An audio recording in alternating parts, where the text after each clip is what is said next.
I think we're blessed to have Dr. Bendickson here today. We're an employee-owned company, and we're bringing in, I guess you might say, the godfather of employee-owned company. And I'm hoping that you guys were employee-owned for 40 or more years, correct? And so Dr. Bendickson is kind of the trailblazer for the employee ownership model before it became so pervasive in Huntsville as it is today.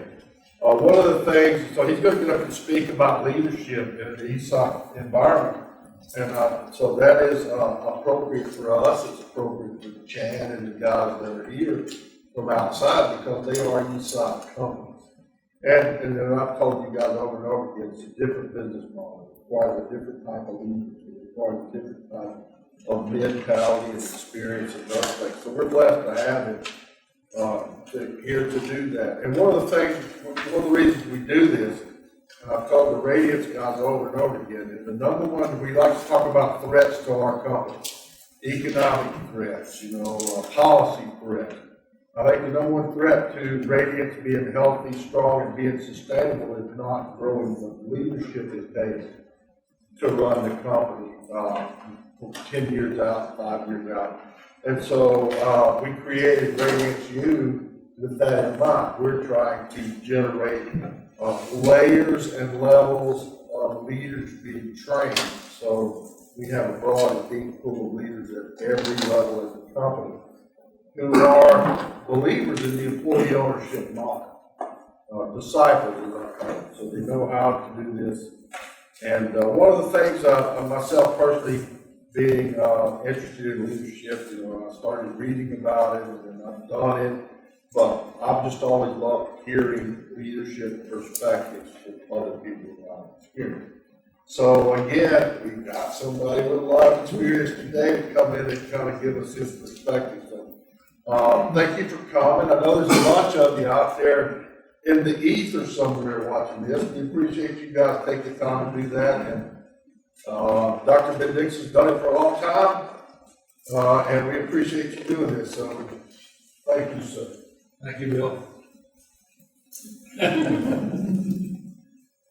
Well, thank you for the introduction and for the opportunity to speak here. This is, man, what a fantastic facility. When Lane brought me in the other day to see the facility and where we'd be talking, I was just blown away. I hadn't realized what kind of a facility you built here. It's fantastic.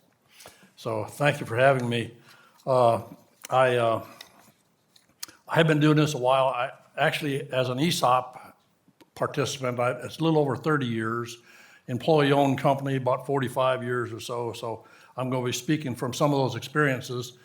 I'm not, I guess some disclaimers are probably in line. I am not an expert. I'm not an expert at ESOPs. I've been around them a fair amount, and I know some things about them, but I drove less than 50 miles to get here, so I know I'm not an expert. A lot of these are from my personal experiences, and I'm fairly opinionated about what I believe in. You can't fire me. I'm already retired, so that's too bad. But I've seen probably a dozen or so ESOP companies that I've either interacted with or been on their boards, and they're all a little bit different. Bill was talking about leadership, and you might ask, well, leadership is leadership. What does it matter if you're an ESOP company or not? And certainly that's true to an extent. Leadership principles transcend the kind of organization you've got or what you're doing, I believe. But as he also said, there's some unique things about being an ESOP company, an employee stock ownership plan type company, that I believe if your leadership doesn't take an advantage of those things, I don't think you'll get the full benefit of the ESOP out of it. I think ESOPs are good for the employees of the company, for the company itself, and for our community. And that's why I've probably invested a fair amount of time in our community with companies and that are interested in ESOPs, of working with them. I sort of divide it down this way. This is just my own breakdown.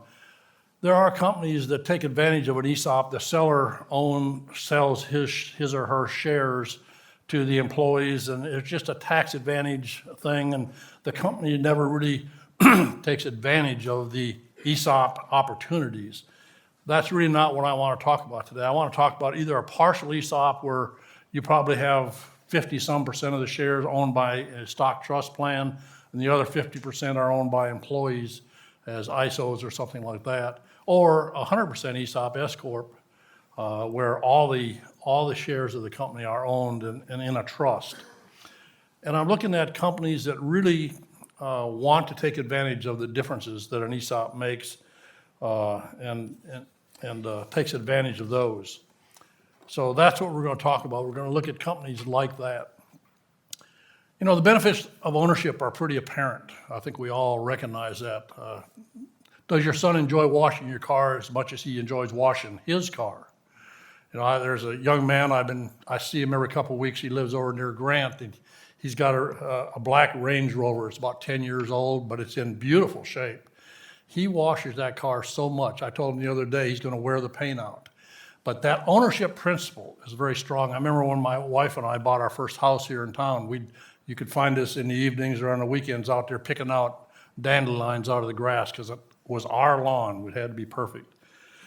And the same is true for corporate employee ownership. That ownership principle can really be put to work. You know, Congress recognized this fact in setting up the program. In fact, it was actually before Congress. There was a guy by the name of Kelso back in '56 that sort of did the first ESOP. It wasn't called ESOP back then, but he set up a plan where some sellers sold their shares in the company and the employees bought it through a trust plan. And it wasn't until '74 when the actual word ESOP, Congress put the word, the ESOP idea out there and put some of the legislature together. And even in '74, there weren't a whole lot of ESOP companies, SEIC and some of them probably during that time frame. It was in '84 when Congress finally went through and put one of the caveats in there where they rewarded employees or owners for selling their shares back to the employees by doing a tax referral, you know, a rollover type benefits. And that was a really big deal. So that happened in '84. Our company, Dynetics, became an ESOP in '89, so about 5 years after that. And that's when the trend really started taking off for employee-owned companies where sellers could take advantage of that tax relief. And, you know, there's conditions. It obviously spreads the ownership to all qualified employees. And, of course, qualified means you have to have been into the plan. You've satisfied the time requirements for joining the plan, becoming vested in it, and so on. But basically, an ESOP allows you to spread this ownership thing over all the full-time employees of the company.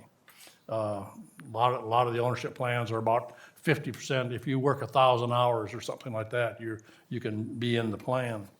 So it's really a benefit to a lot of employees in the company. Some of the evidence that I've noticed regarding ESOPs, you know, first of all, who really worries about costs in a typical corporation? Who worries that we're spending too much money or we're wasting things? And, you know, maybe a few people do in an average company. One of the things I noticed when we became an ESOP, I was walking down the hall one day and I saw a guy, they left a meeting, had just gotten out, and they walked out of the meeting, and I saw this one guy come back in and turn the lights off, and he says, hey, that's my money, I'm saving my money. And it was that kind of ownership thing that you want to get going in the company. I found we wasted less supplies, I could tell. It was easy setting up groups if I had to go out and buy a new telephone system or something like that, I could pick up 3 or 4 employees that said, we'll take that and we'll shop it around and sort of get the best deal for our money. And we did that as well as when we built the company. We found it easy to put together committees of people that said, we're going to take this seriously and shop for the best deal on the dollar that we can do. And I think it's unusual to find that in an average company, you know, employees worrying about waste or inefficiencies. It certainly helps when you have something like ownership that's motivating people to get on board with it. You know, it's very important to recognize that ESOPs fall under ERISA law, the Employee Retirement and Securities Act. They fall under that legal guideline. So it's a retirement program. And as such, you've got to sort of foster a long-term view. It's intended for retirement. You know, there's hardship rules and diversification rules when you get over 55 and stuff like that. But really the intention is there, it's there to augment your retirement. And you know, how do you get a 23-year-old employee to think about retirement? It's so far away, I'll worry about it later. I was talking to a middle-aged woman, 2-3 weeks ago, and she was saying, you know, I really need to start doing something for my retirement. I need to start putting aside some money. I started doing that. And I really applauded her for thinking of that. The unfortunate thing, she'd been working for over 20 years. So she missed out on a whole segment of her life where she could have been contributing money and allowing that money to grow. And you know, we see that, unfortunately, in our country. We see a lot of Americans retire and dependent upon Social Security. I don't know about you guys. I would hate to depend upon just Social Security. I don't think it's a good idea. I'm glad we have it in this country, and that's all good. But if you want to maintain a certain lifestyle, that probably won't get you there. You know, I think Bill and I were just talking. I think the pandemic has shown us what little reserve some companies and individuals have. If you've only got a couple months of reserve for getting through something like this, we're going to have lots of businesses and that go out of business. A lot of the small companies just can't fight this pandemic thing we've had, and it's going to have a long-term effect on our country. So it is a retirement plan, and that's important to remember. So how do you get these 23-year-old people to start thinking about retirement? One of the things that one of our first vice presidents, Dr. Hayes, in our company did was he put together this chart, and he would talk with a new prospective employee and say, let me see, your salary is about $30,000. If you invested in a plan, maybe it'll grow 5 or 6%. And he would show them a chart like this. And you know, it seems like most young employees probably think about this linear curve down here, the blue curve. You know, if I put away $1,000 a year, after 40 years, I'll have $40,000. Well, that's not a whole lot of money anymore. You know, if you're sticking it under your mattress, you're not earning anything on it. But a lot of young people don't think about how I might really grow that money. And I was 28. Yeah, I was 28 at the time that I joined Dynetics, and I sat down and he showed me. He said, "Mark, you could be a millionaire by this date." I forget what the date was. He said, "But if you put in this much money and it earns this kind of amount and your salary grows at this rate, you could be a millionaire." That's the first time I'd ever thought about, you mean I don't have to wait till I could be a millionaire someday. It's an amazing thing. So I think it's important to teach employees about getting into a savings plan early and then use the compounding effect that you get with something like this. Now this is true for a 401k plan. That's all we had back in those days was a 401k. But if we put enough money in, so I guarantee you, I went home and I started talking to my wife, we need to put more money into our 401k. And you know, like all things, she said, "Well, you sure?" We had, I think, three children at the time. And she said, "Are you sure we should be doing that?" And I said, "Well, if we want to achieve this goal, let's put in a little bit more money into the 401k and it can grow." So it got my attention and started thinking about what we can have for retirement at some point down the road rather than 50 years down the road. The other thing we did at Dynetics, we on our website and our newsletters and that, we would celebrate employees that had retired and what they were doing. You know, a lot of times retired employees, you haven't seen them around the company. They may have been your boss or something like that. You'd like to know what's going on. Are they sailing over in Australia or something like that? Or did they buy a new house? What are they doing? And we found those stories very effective in helping communicate to the average employee, hey, some of these people that have just retired are really enjoying their retirement, and the plan was a strong vehicle for getting them to that point. So I think you have to do things like this to help your employees understand, hey, this is a real benefit. It's not just something that's way out there 40 years down the road and I'm not going to see any benefit now. I'm actually seeing it happen with people. You know, I have to admit, I think I've received more hugs over the last couple of years from people that, employees that had a great retirement benefit than I ever got from employees over their work accomplishment or goals or whatever like that. I haven't had too many hugs here lately this year, but those are things that you can do. There's several other things you can do to raise the awareness of your employees and get them on board early, because you want to get them on board early with their contributions and getting started. Okay, let's compare 401ks and ESOPs, because they're both retirement plans, they're both savings, they both can grow. When you look at a 401k plan, there's not as much risk in there. You're putting money into this, and whether the company does well or not, as long as they're putting in 5% or 3% or whatever, you're getting that money in there. And so the risk really only comes from how you choose to invest that money. If you choose a real aggressive investment strategy, then you've raised the risk level a lot. But I found in our company, most employees aren't taking real aggressive approaches. Some of them very, very conservative, and most of them are sort of in the middle somewhere.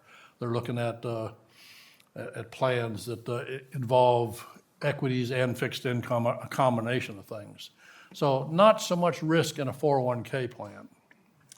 How about ESOPs? Well, the growth of an ESOP account depends on the contribution level from the company and the valuation of the company. It depends on both those things, obviously. You know, if the company does well, generally the ESOP is going to grow, and it's going to do well. It'll grow at a good rate also.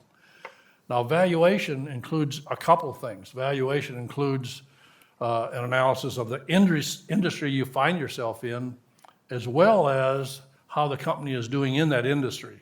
So, you know, if you're into let's say you had a company that's building VHS recorders right now, that industry isn't doing real well.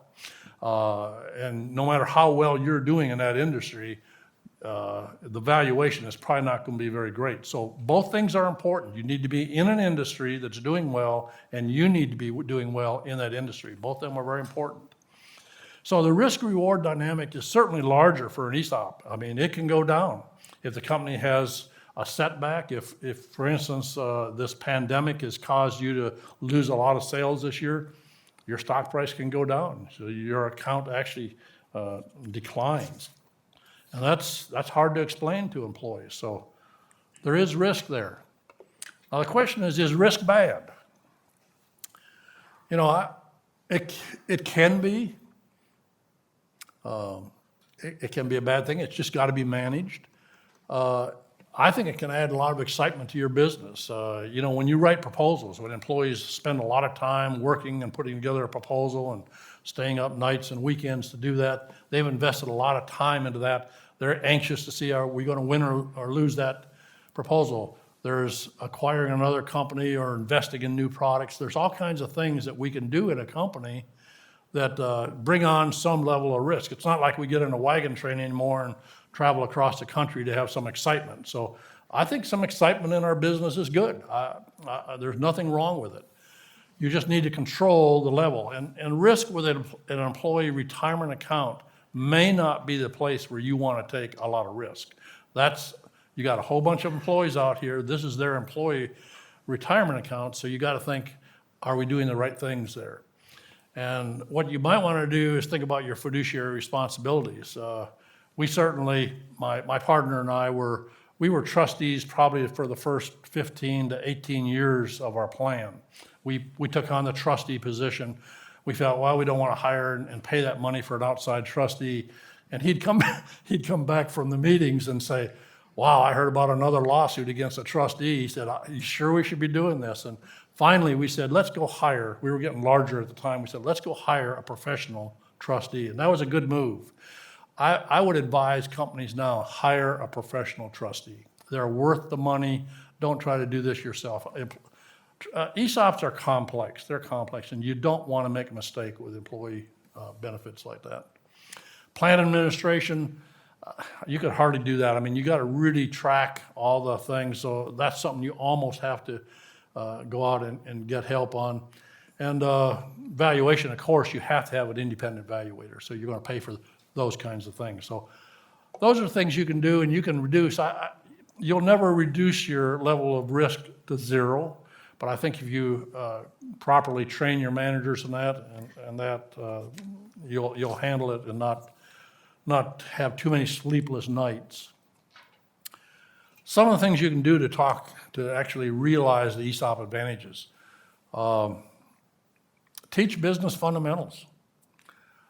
We got in, and I have to admit, probably 3 years before, 2-3 years before that, I didn't know what cash flow was. I was a technical person. I was focusing my career on waveforms and computers and radars and all that good stuff. I did not know what cash flow meant. And when we decided to become an ESOP, I started reading very quickly. And these are things that I think our employees should know. If you're going to have employees that are really going to be into the business and how well the company's doing, they need to know some of these things. I used to, every quarter, talk about our wins and losses, why we lost things, what are the lessons learned, what are our future plans. You can overdo this. There's no doubt you can overdo this. I know of a publicly traded company where a manager told me one time that he'd had it's an event that occurred in a public company, and it had a significant impact on their stock price on Wall Street. And he said he lost 2 weeks of work where his employees basically didn't get anything done because they were all looking at their accounts and what had happened to their ownership because they were just so worried over this thing. I also had a good friend that owns a company down in Florida, a forensics company.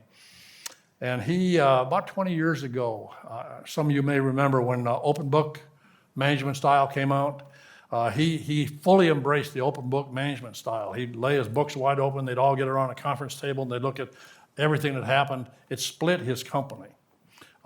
He had half the company took off and formed another company. It almost did him in. You hire employees to do the job you have at hand. You've got certain jobs that you've got to do. That's their primary thing. But you want them to be aware of these things and knowledgeable, especially if they're going to move into the management chain. They need to learn these things. So there's a balance here that has to happen. So the goal is to increase the commitment of the employees and learn about it without just becoming obsessed over it. These next charts are things that I've used over the years, and I think even before we were an ESOP, just looking at things we could do to transform the company. The one here on the left side is my idea of an average company. Most of your employees are going to fall into this big blue area here, where they're good employees. They're putting in their 40 hours a week. They're doing a good job for the company. They're just good employees. You're lucky to have them. That makes up probably over half your company, some ratio like that. Now, you also have certain employees that you've hired up here in this purple region, I guess we'll have with a plus, and those are your really good performers. Those are people that just have done a great job technically for you, or they're a super accountant in your accounting group, or whatever they do. They are really good performers, and you're very lucky to have them. And down here in this group down here, this gray region, I call the plus, that's your superstars. And every company has a few superstars. It's hard to find them, but there are some people that are just so gifted. I swear if you didn't feed them or pay them, they'd still come in and do a good job. They're just amazing people. And your HR group that hires people, they have a job ahead of them trying to find pluses and the pluses. If they can find those kind of people, you better hold on to them. They're amazing people. They'll help your company grow faster and do better. It's just incredible. So you've got those. And then every company probably has a few people that fall down into this greenish yellow area that just seem to be poor performers. They just aren't helping the company. They're giving you less than their 40 hours a week. They may be divisive in some ways. You always have a few slackers that just can't seem to get on and care about the company. I've seen other versions of this that basically say the same thing. They can be very divisive in the company. Now, what you want to do, this is just your average company. I think one of the things that an ESOP can do, and we certainly noticed it in our case, we took a lot of these employees in the blue area that were right here, this big blue area. They were good employees. They did a great job for us. We moved a lot of them over into this gray area where they became plus employees. A lot of them really took on more of a desire. They seemed to work even harder. They were already good employees. Now they became really good performers. It's hard getting many more of your plus employees over there in the gray. I mean, those exceptional employees, you almost have to go find them and hire them. They're just amazing people. But I think you can, in the green area, one of the things I've said, and I've said it to a company just a few weeks ago I was speaking at, I think in an employee-owned company where everybody's getting the benefit, you're getting a benefit given to you, you're getting equity, ownership in the company, you're getting it handed to you for free, you deserve to earn that. And your management team needs to expect that from the employees. You need to demand performance. And I think especially in an employee-owned company, if you don't take care of those kind of employees that are hurting you, you're hurting yourself. You're really hurting your good performers that are working hard. So hopefully you can reduce that green down to where you can hardly see it.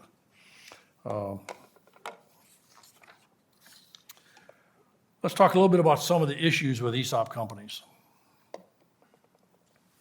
They're certainly not a panacea for every company. In fact, I've told groups before that I don't think an ESOP is right for your organization. They aren't right for everybody or for every organization. They cost a lot. The financial considerations, both setting up an ESOP takes a lot of money, the legal expense and all that. I mean, it's just incredible. I remember the first time I walked into the lawyer's room when we went through our first ESOP, and Joe Rich had a long table laid out. We must have had 40-some documents on there we had to sign. It was a lot of work to get through this. The annual appraisals are expensive, trustee costs, all that stuff is expensive. So that's just something you're going to have to deal with. We found in audits that sometimes DCAA that we have to deal with as a government contractor, they didn't seem to understand, especially in the early days, they did not understand how ESOPs worked. And we had more problems working with, it seemed like every time we got a new auditor from DCAA and we'd go through and explain all this again, we finally wrote a little primer thing and we'd give it to the guy when they came in that explained how ESOPs worked, where the accounts went, and they understood. It seemed to work quite well for us. They got them on board. Now it's so common, I don't think you'll run into that problem very often, but you may find that sometimes. They are complex. They affect ERISA law. Your HR group has got to be aware of all these things and working about that. Accuracy is critical. It's just amazing. Our first plan administrator made some small errors. They were small, I would almost call them tweaking errors. But I know in my plan I had at home, I had my own computer program at home, and I used to track our stock value and our number of shares to 5 decimal places, just like any other engineer would do, right? And we had a bunch of engineers, and before this firm had the opportunity to fix their little things and catch them, our engineers were catching them, and they were losing faith in this company. We had to go out and let that company go. We needed a company that when the statement came out, you can check to 5 decimal places and it agrees with your program you probably have at home. So this is something we just found that you have to deal with when you have, especially a technical workforce that's going to take it down to that level of detail. What are some of the other issues? Well, we talked about it a little bit more, employee over-involvement. I think this can be you just have to deal with this. You want to educate your employees, but they just don't need to spend all their time doing this. If you're 100% ESOP, you can no longer have incentive stock options. You can't use those. And let's say you're a company that's got 100 employees and you've got you got two probably salesmen or something like that that's going out and just knocking it down. They're bringing in the contracts right and left. Those two people are bringing all the money in. The other 98 people are sort of turning the crank and putting the product out every day. Is that the right company for an ESOP? I don't know. You have to think about that. What you want to do is make sure that you don't lose either one of those two superstars. If you lose one of them, you may lose half your revenue right there. So you have to take care of them. ISOs are really nice for that. And one of the big things that we hated to give up when we became 100% ESOP was our opportunity to reward an employee and say, hey, here's a 5-year stock option. You've done a great job. We love what you've done. We're going to reward you with that. That's a powerful thing. So you don't have that ability when you're 100%, but there are things like you're going to have to work the bonuses. You're going to have to maybe look at stock appreciation rights. Those are things you can do, and obviously salary. Those are the things you're going to have to really worry about if you're going to hold on to your superstars. And you've got to think through that and make sure you can have retention problems if you don't worry about those kind of things. Repurchase obligation. I think anybody that's got an ESOP thinks about this thing and probably worries about it at some time. I remember the first time I started really getting into it, I was looking at our organization, and we had really grown in a couple of big waves, and there was a whole bunch of us about my age that I said, wow, and I think it was in the year 2015 or 12, I forget where now, we're going to have a whole bunch of people that are going to retire. And if all those people retire at the same time, where do we get the cash from? Now, repurchase obligation, anytime you sell stock to employees, you've got repurchase obligations. Unless you, as the owner, keep all the stock yourself, you've got to buy back the stock when a person leaves the company or retires or something like that. So you've got the problem no matter what you do. We found that we had some really large owners, and when if two of these large owners were to retire in 1 year, it can be a big cash outlay. Now, one of the good things that an ESOP does, it sort of spreads that out. It takes that stock and spreads it over the entire company. So now you have bands of employees at different age groups. And so you still have to worry about it, but you worry about it in a little more of a group sense. You have to look at all your employees, what age they're at, how many years they've been in the plan. But you have to track this, and most companies put together a model or have a company on the outside that actually does an analysis of that. They go through and look at all the demographics and say, well, in about 5 years, you may face a tough repurchase obligation. Make sure you're prepared to handle that.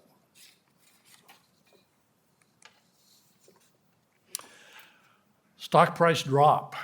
And like I said, this can happen with an ESOP company. Let's say you all of a sudden had something happen to your revenue and your stock can drop.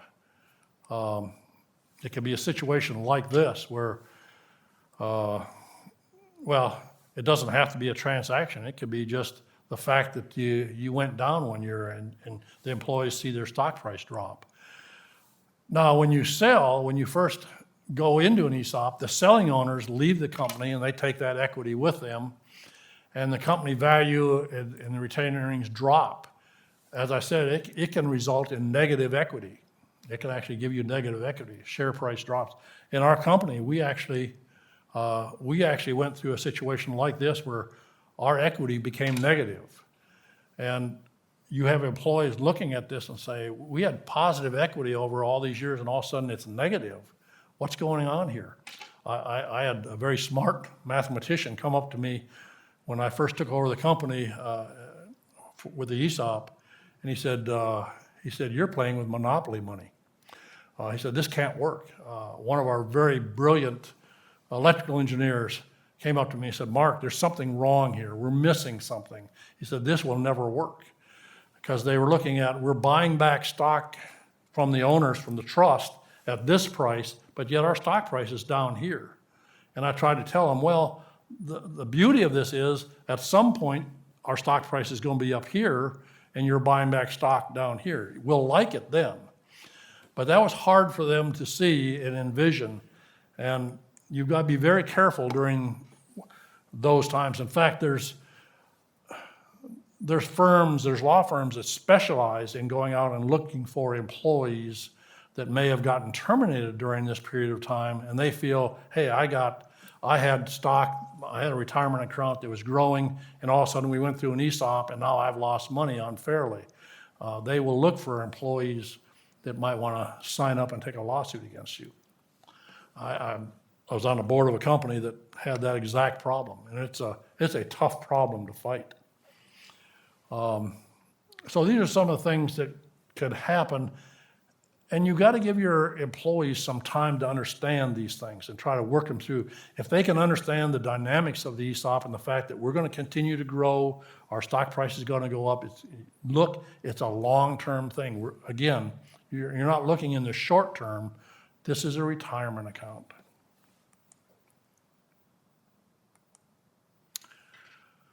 Just a couple of charts here at the end. I think it's important to think about how you can maximize your ESOP experience. And I think some of you out there in the audience would probably have even better suggestions, and these are some additional ones.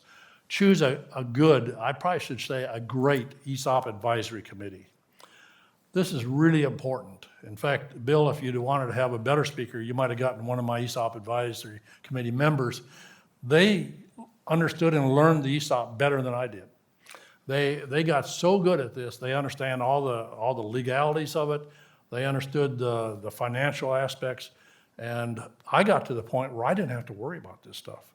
I knew they were going to have the right answer and not miss it. So picking a good ESOP advisory committee can really be helpful to you. Don't fear their involvement. You know, they have to be people that can look at some pretty sensitive data. They're going to look at corporate officer salaries and incentives, and they're going to look at things.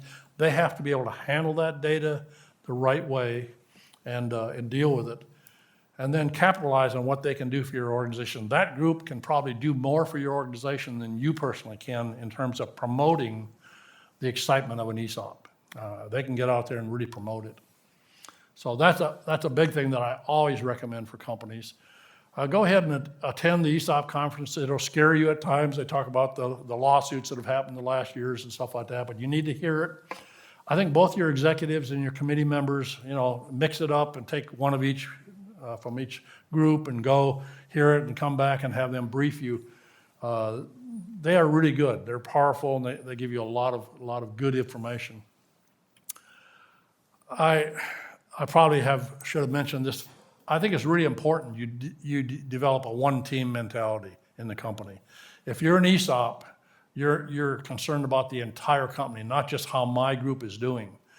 You want your leadership team to, if I'm an employee over here and I've got 100 employees working for me and somebody else, one of the other leaders has got some problem this year, he's having some struggles, go help him out. Be there to help out that other group. You need to think globally of the company and not just how your group does. There's always pride in your own group, and that's good. That's good. But a good employee-owned company people need to be pulling together as one team. And then, like I said before in the chart, try to get that green thing down to as small as possible. You got to deal with people in a proper way. You can't just terminate them for no reason. You give them warnings. I had a 4-step process that people would go through to make sure we had done all the proper things. But when you get to the point and they're just not willing to get on board with your expectations, you got to set them free is what we called it. So those are some of the things you can do and I think this last chart talks a little bit about this one team environment. I could have spent a lot more time on it, I guess. Try to focus competition externally as much as possible. You really don't want to, well, I would say some companies will disagree with this. Some companies do very well in having internal competition between groups. I've seen it work, and it can work. I think for an ESOP company, I always tell people, why don't you focus on competing against another company, not internally with yourself? And I think that works a lot better. Keep it friendly and fun and do things. Reward cross-group supportive behavior. We had some financial metrics where if we found this group was helping another group that was struggling this year, we actually characterized that degree of help that they were providing, whether it's financially or employees that were loaned to help out, that actually got rolled into their appraisal at the end of the year. So it reinforced this idea that we're all there to help each other out. We're part of one team. We talked about demanding good performance. Servant leadership, I'm glad, Bill, you said you already discussed that in one of your leadership things. I think that's a great leadership style for an ESOP company. I think it's a great leadership style regardless. I love that approach. But I think it's well matched to the ESOP, and you're supporting the other people. You're not saying, well, I'm the top dog and you guys follow my leadership. You're there trying to help them be effective at their job, and they're there trying to help the people that report to them be effective at their job. It's a great way to focus your leadership attention, and I found that to be very helpful. That's the prepared remarks I have. I think at this point, maybe we'll open up for questions. Lane, you want to do that? What do you attribute the transition from the average employee to the good? What do you think the components that made them make that transition? Well, an average employee is doing what you hired them to do, and they're putting in their 40 hours a week, and they're satisfactory. You're going to give them a satisfactory ratio. When they go to be a good employee, I feel that they're going out of their way to put in more effort and energy into becoming a great employee for you. And you can do that. It's not just how much time they give you, but are they really, if they have people reporting to them, are they really helping their group grow? Are they doing the proper things to bring their team along? We used to have about a dozen things we'd measure people on. Not everybody leads a group in the same way, but they need to be doing a half a dozen things that are positive things for their group or what they're doing. If they're just a technical person that's doing their job, are they really doing the right, are they making tremendous technical advances and that? Are they writing papers and doing things for their customers? I think it's only fair to expect leaders that get promoted in that to be in that category. If you're going to get promoted to leadership level, you needed to go out of just going home at the end of your 8-hour day and not worrying about things, to the point that, hey, you're there on weekends if you need to be. You're worried about the things that are going on. You look at things and you're willing to come forward and say, I'm not sure about this product we're building. I think we got a problem, or whatever it is. You're looking for people that are really committed and involved in taking that next step. And I don't have any real easy answer to give you there, but I think you'll see it. Maybe they aren't as gifted. I was never a plus employee. I wasn't a gifted employee that had just tremendous analytical acumen or anything like that. I worked really hard at being a plus employee. I took my skills and I worked hard at doing my job and learning, but I didn't have the God-given ability to become a plus. But I think all of us can move to become a plus employee through effort and learning.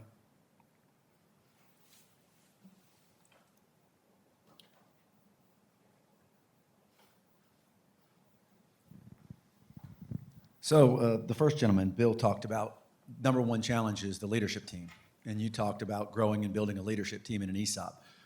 So then later you talked about ISOs or synthetic equity. So I'm curious how much you use synthetic equity and what kind of number you put on how much that helped you with those things as far as engaging your leadership team, sustaining them for long periods of time so you can reach that growth. That's a great question. First of all, you'll be limited on how much synthetic equity you can put out there. It's not just a free-for-all. And your trustee and your appraiser and that will look at you. I remember we had a guideline, and our trustee said, I don't want to see any of your synthetic equities getting more than this number. And he gave us a number. And So you have to follow those guidelines. And those are more financial considerations and looking at future repurchase and all that kind of stuff. So there's mathematical things that tell you some upper limits. How about the lower limits? I think you have to look at the company and say, we've been doing good with our salaries. We've kept up to date. Our salaries are good. We got a good bonus program. We're doing that. But we've got a handful of employees that are just really knocking it out. They become our plus employees. They're really doing a good job. I'd really like to do more with them. That's where you put the SARs in my book. And we would go through, and that's exactly the way we did it in Dynetics. We would actually look at all the components, all the salary and bonus and all the things, and then say, when you look at your employees, when you look at your group of employees, what are the 3 or 4 employees that you need to do something more, or you're scared that they might get pulled away from you by some other company? And I think, not every manager will look at this in the same way. Some managers will give it, I'm going to give 10 of them. And other managers, I just need 2. The leadership team has to come together and decide, well, we're going to limit it to these ranges, but we're giving you this kind of latitude. But I think the SARs are a very effective way of countering the ISO problem. I think they're very good, and I think you need to use them, certainly in a limited capacity, but you got to employ them. Good question.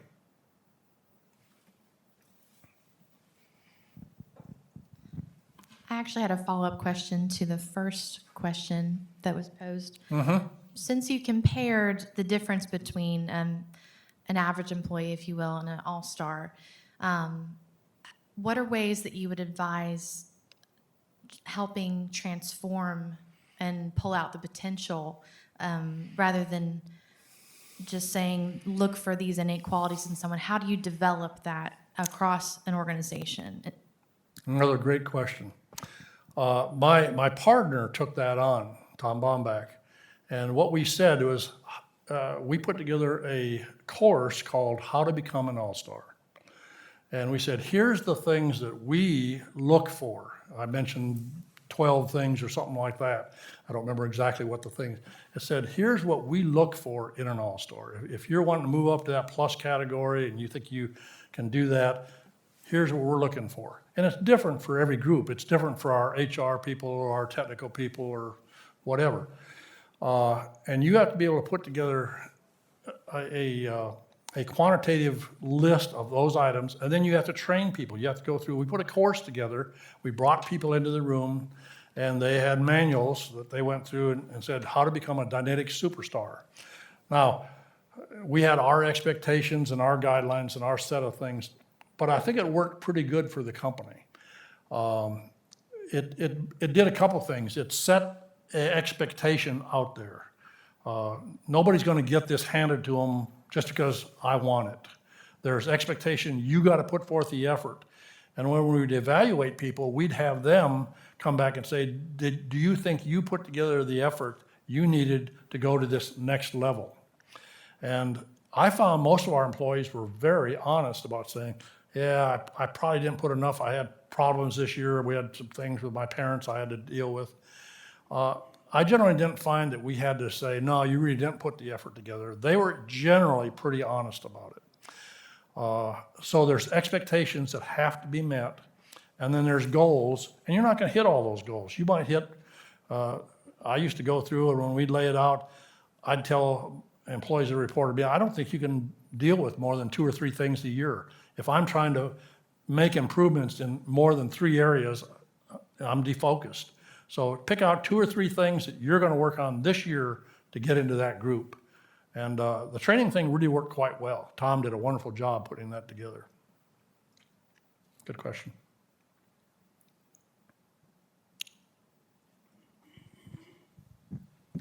Marc, at what stage of corporate development is it reasonable to begin to contemplate doing something like this? I think it's reasonable to start doing this when you have 10 employees. Like Bill, I read When I cleaned out my office and retired, I found I had probably 20 linear feet of leadership documents and magazines and books and stuff that I'd tried to read way back before I became much of a manager or anything. I was interested in the leadership challenge.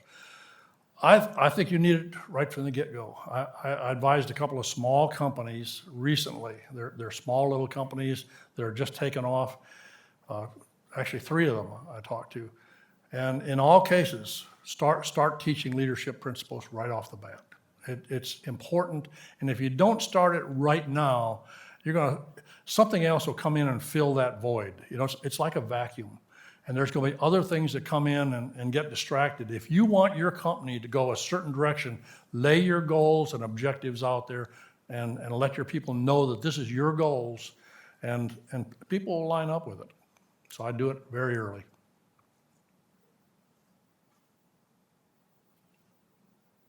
Okay, I think that concludes our day today. Dr. Bendickson, thank you so much for your time, and give him a round of applause.